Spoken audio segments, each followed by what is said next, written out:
Yeah, I just have one announcement today that I wanted to share with you. You know that we have several budget priorities for the upcoming budget year, which includes keeping the millage rate at the level it currently is, replenishing what we borrowed from the reserves last year, repaying that, and moving forward with some capital improvement, as well as trying to get our employees who haven't had raises in many years a 2% raise. So this is sort of a budget kind of announcement, but we'd like to announce to all of the developers and builders out there that at this point the permitting fees have decreased by about 20%. And let me tell you why.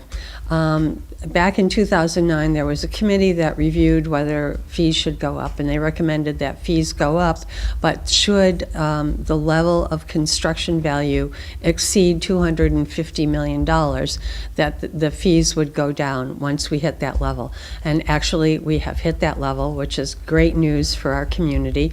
We have hit the $250 million level, so now the permit fees have gone back down to where they were, which is about a 20% decrease. So we made this announcement to the builders and developers meeting that was held last week, and let them all know that we have bargain basement prices. But it's a good time to get your permits in. Any questions about that? How do the permit fees here compare to other surrounding communities? You know, I can't tell you exactly the answer to that. When we looked at the fees back in 2009, I know we had looked at all of the other surrounding communities, and we had a committee that brought in builders and developers and residents of the city. So it was a cross group that determined what the fees should be at that point. So we don't know whether these fees are now lower than other surrounding I can't tell you that, no. Who Do you know? does this affect? No, I don't, but who does it affect? I mean, it's not just developers, it's... Oh, you know, and anybody who's coming in for a permit, right? So if you want to put a new screen room on the back of your house, or if you're looking to remodel your bathroom, permit fees will be less. Oh, okay, so it's not just commercial, it's not like just a condo building or Right. whatever, it's even if your individual houses. Right, yeah. It's 20% across the board. No, it's about 20%. It varies. It depends on what, but it's about an average of 20%. And from I didn't get a good grade in economics, but your motives aren't all completely altruistic. You're hoping that this will entice people to build in West Palm Beach. Well, of course, we hope people will build in West Palm Beach, and we've seen that they've been doing that. But, you know, as I said, it was determined that it should, once we reached that peak of 250 million and proceeded past it, that it would be the right thing to do to lower the fees as well. So this was preordained, so to speak, back when they raised the fees. Right. Okay. And we've never hit this before. It's never happened in the, 5 years that since we did that, because we did it in 2009. Has the city's property value ever been at that threshold in previous decades or years? Or? I don't know. I don't think so. The last I saw was that our permit revenues were the highest that they've ever been.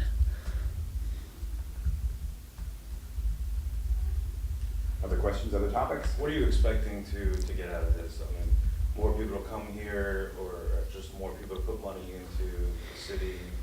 Well, we hope to encourage people to move forward with plans if they have plans to do some renovation or, build a new building. So it's really a range.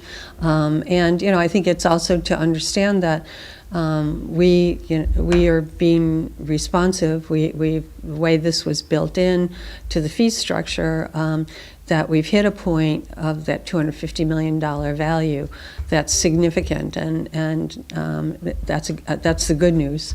And the other good news is that we can lower the permit fees.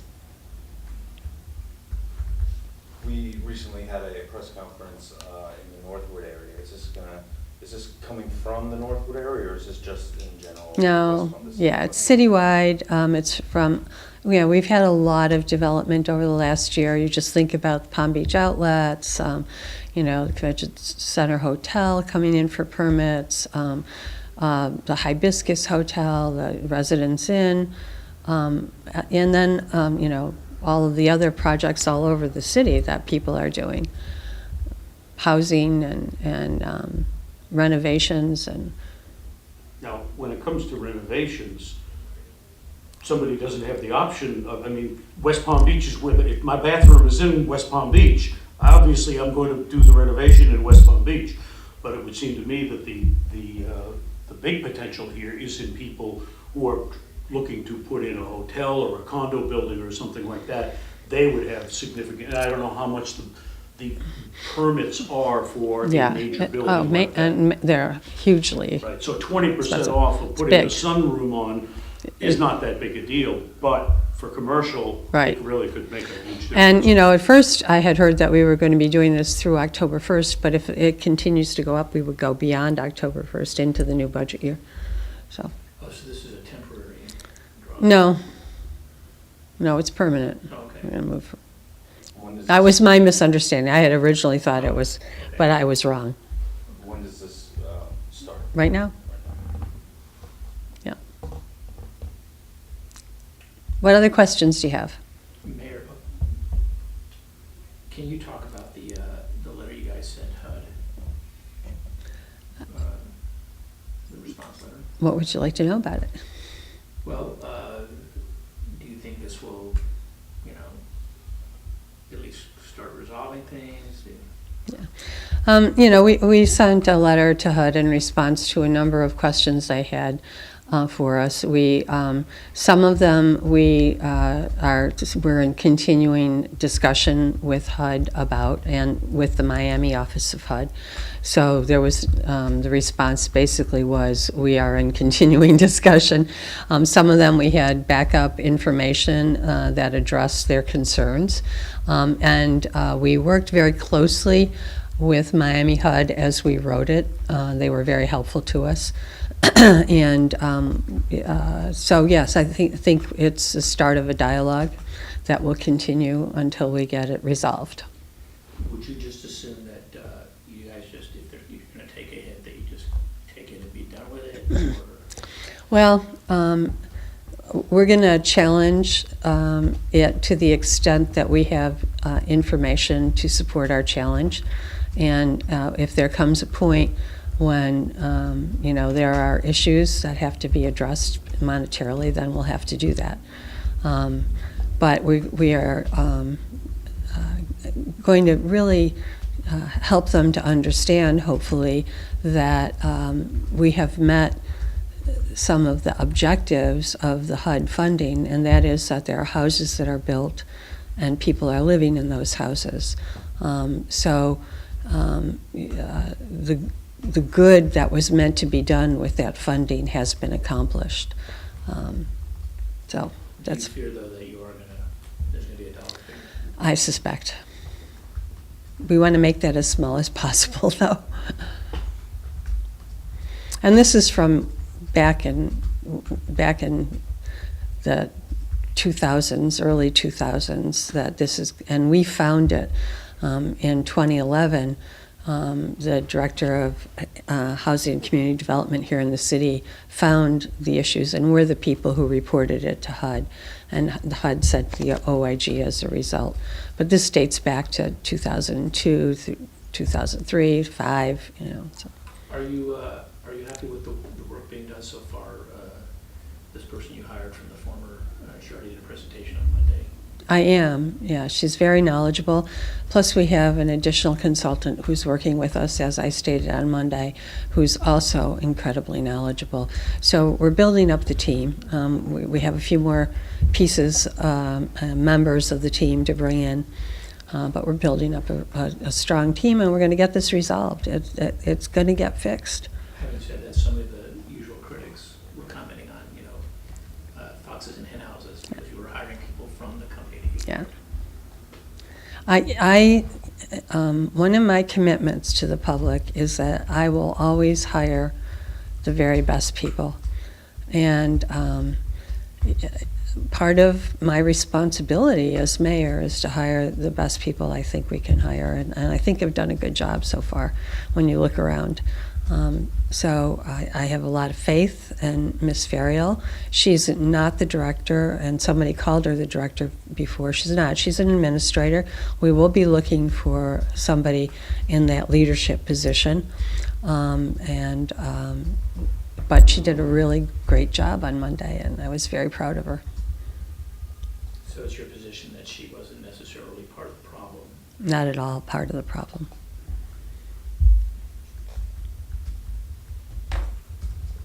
Other questions? I Yes, have sir. 3 from the station, so bear with me here. Opinion on Amendment 1. Do you have? What's Amendment 1? That's a great question. Go to the next one. Go to the next one. Do you know what it is? What's Amendment 1? No, I don't know either.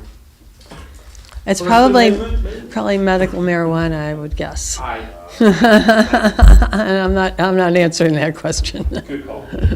Talk about 4th on Flagler. We're a few days away. Yeah, Excited thanks for it. asking. Well, we're having a press conference tomorrow, so I hope you'll be there at 2 o'clock, I think it is.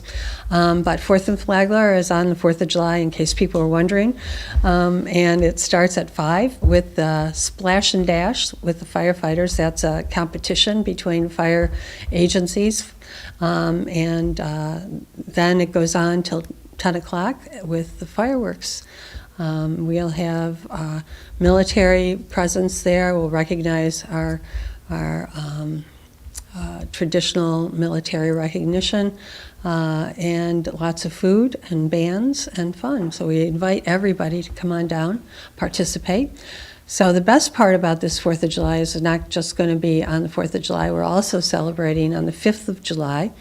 In the afternoon, there's going to be barbecue and brew, I think it's called, in the northwest area on Rosemary. And then Saturday evening, there's going to be an art promenade at Northwood. And then on Sunday, there will be a $25,000 opportunity to putt to see if you can make a hole-in-one on a floating hole in the Intracoastal. Oh, I don't know the first thing about golf. So whatever it's called, you're going to try and you get the opportunity to make a hole-in-one, and if you do, you get $25,000. So, and you can rent kayaks, you can go on a cruise on the catamaran, you can rent jet skis, canoes. So we invite everybody on down. Bag rules the same? Well, yes. We don't have an entrance and exit on 4th on Flagler, but we really ask you to keep your bags safe at home. The Amendment 1 was same-sex marriage. Oh, how'd you find that out? Oh, very good. Good call. I am 100% in favor of Amendment 1. Last question, anything new on Olive Wood? No, not really. We're still working with them. We're still working with them. I'm going to Washington next week to meet with the Secretary of Transportation, Secretary Fox, to advocate for the funding of our Tiger Grant. So Mayor Seiler from Fort Lauderdale, he and I will be meeting with the Secretary on Thursday of next week. This is the second time you've talked to people in D.C. about Multiple times we've talked to people in D.C. Commissioner Matero was up there, and she had a similar meeting.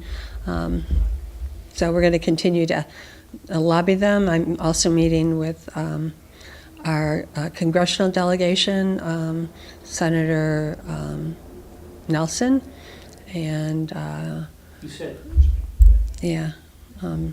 Representative Deutsch. you said a couple of briefings ago that you did not think that the hue and cry by the Treasure Coast people would stop or hinder this. You still feel that way? I think it's really hard. They have a lot of rights. FEC has a lot of rights to build in their right-of-way, and I think it's going to be difficult to make any changes in that. Do you want to comment at all on the 3 people who have filed to replace Zach Robinson? I know 2 of them, and I think whoever gets elected, I don't know the third person, but whoever gets elected, it'll be, they'll be a good commissioner, and it'll be a positive for the commission. You don't know Catherine Walberg? I know Catherine and I know Corey. I don't know the other person. And charter school, you guys took some steps on Monday to kind of get going on that. Yes, we did. Would you like this, do you feel like you're on schedule? Do you feel like there's anything that's going to cause problems? There's a lot of things that could cause problems. It's a huge undertaking. Right now, we have a timeline laid out. We have to really stay with that timeline. We have to keep to it, because if we don't, we won't open in August of 2015. So right now, we're okay as long as we keep moving along the timeline. But there are lots of issues. It's a very large undertaking. And you've voiced your personal dilemma. Right. Because you had a long history in public schools. Right. And so this is a tough position for you. Yes. But you feel that ultimately this is good for the city. Can you speak to the turmoil in your own? Yeah.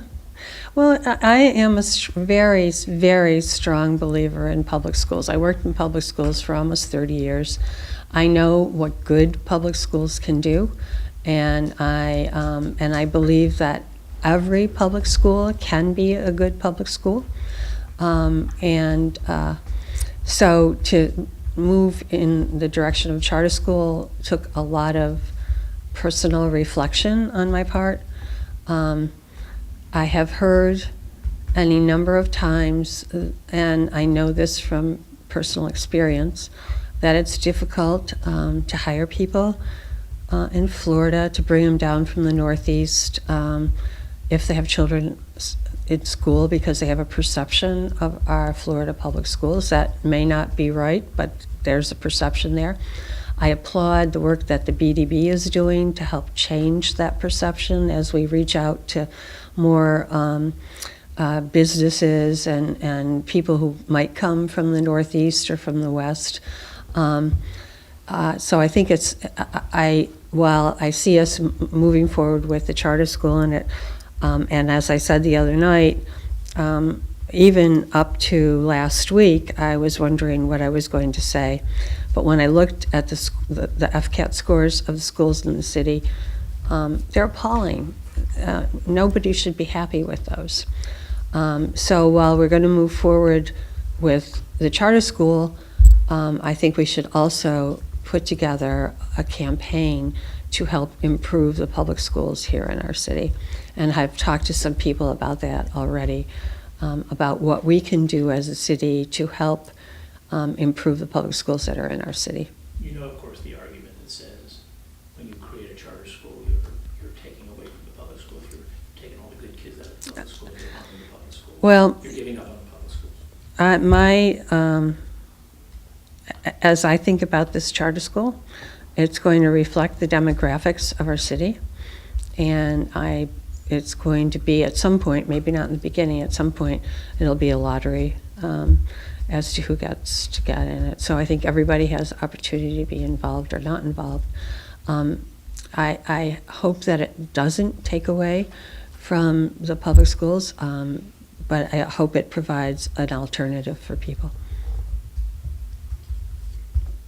It's a tough one. It's a tough one for me personally.